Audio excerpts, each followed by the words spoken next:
아실 거라고 보고, 예, 그래도 좀 이 성명서라든지 이런 2개월 하면은 4월 초에 공사를 해서 2개월 하면 5개월까지 그 모두 의원님께서 상권을 1년 동안 공사를 해버리면 상권을 그 본인들의 그 어떤 생각대로 제주시에서 용역을 줘서 했던 그 지하상가 안전구조물 이런 건 살릴 수가 있는 건데 일방적으로 설계를 하고 일방적으로 공사 진행을 하다 보니까 뭐 협의를 했다고 하는 것은 작년 2015년 9월 달에 큰 틀에서 3월 달에 신학기에 우리가 성수기니까 근데 그 전기 설비 자체도 원선에 위험하다는 게 아니고 상인들이 인테리어를 하면서 또 우리 소방에서 또 점검을 우리가 예주를 줘서 사명입니다.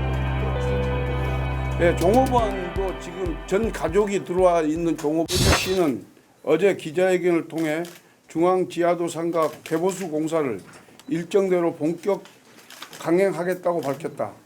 2015년 9월 합의에 명시된 일정대로 추진하겠다는 것을 계속해서 수차례 강조하고 있다. 마치 우리가 합의를 이행하지 않는 것처럼 시민들에게 보여주기 위한 여론전을 펼치는 것 같아 안타까움을 금할 길 없다.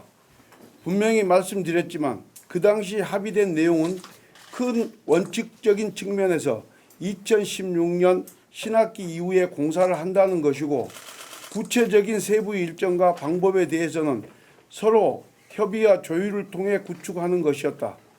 공사업체 입찰 문제도 조례 개정 이후에 할 수 있도록 읍소하면서까지 고소를 했는데 일방적으로 지난달에 완료해버렸다. 소통과 협치를 강조하는 행정에서 상인들의 입장은 완전히 무시한 채 일방적으로 밀어붙이는 현실에 자괴감을 느낀다.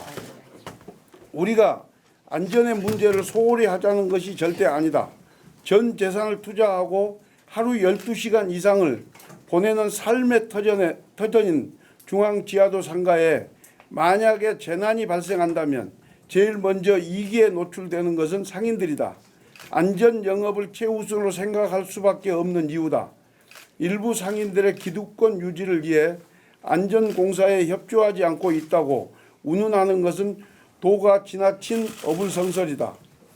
제주시가 개보수 공사를 추진하는 근거가 되고 있는 2013년도 중앙지하도 상가 정밀안전진단보고서에는 소방설비를 시급하게 교체하지 않으면 문제가 된다는 내용이 하나도 없다. 재현설비 부분에 대한 지적도 전혀 없다. 제주시의 주장대로 1차 지구 재현설비 미설치 부분도 소방법상 전혀 문제가 없다.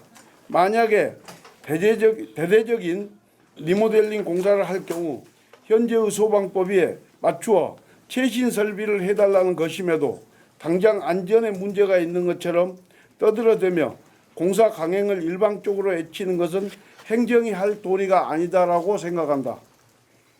정밀안전진단보고서에서도 밝혔듯이 긴급하게 우선적으로 개보수해야 할 곳은 천장 내부 전기설비 부분이다.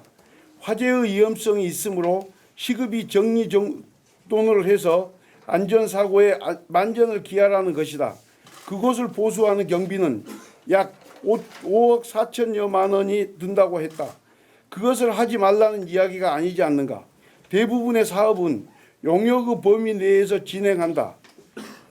그래서 제주시에서도 2014년도에 10억 원의 예산을 확보했는데 느닷없이 7배 이상의 예산이 증액돼 아무런 문제도 없는 것을 안전공사라는 이유를 들먹이며 대대적인 공사를 강행해 상인들의 생존권을 위협한다면 어느 누가 이해할 수 있단 말인가. 마지막으로 수많은 상인들과 그 가족 그리고 종업원들의 생존권이 달려있는 중대치한 문제를 단순히 관리의 편리성과 효율성만을 따지는 행정 편의적인 사고와 접근 방식에서 벗어나기를 바란다. 어렵고 가시밭길을 갔지만 보다 더 적극적이고 진정성 있는 대화와 소통 그리고 원도종의 핵심 가치인 협치를 통해 문제를 원만히 풀려는 자세가 행정에 옳은 말씀이라고 생각이 든다. 만약에 상인들의 처절하면서도 가장 기본적인 요구를 도외시한 채 밀어붙이기식 공사를 강행한다면 점포를 비우지 않고 24시간 숙식을 하면서라도 공사 반대 투쟁을 강력히 할 것임을 분명히 밝히는 바이다. 2016년 3월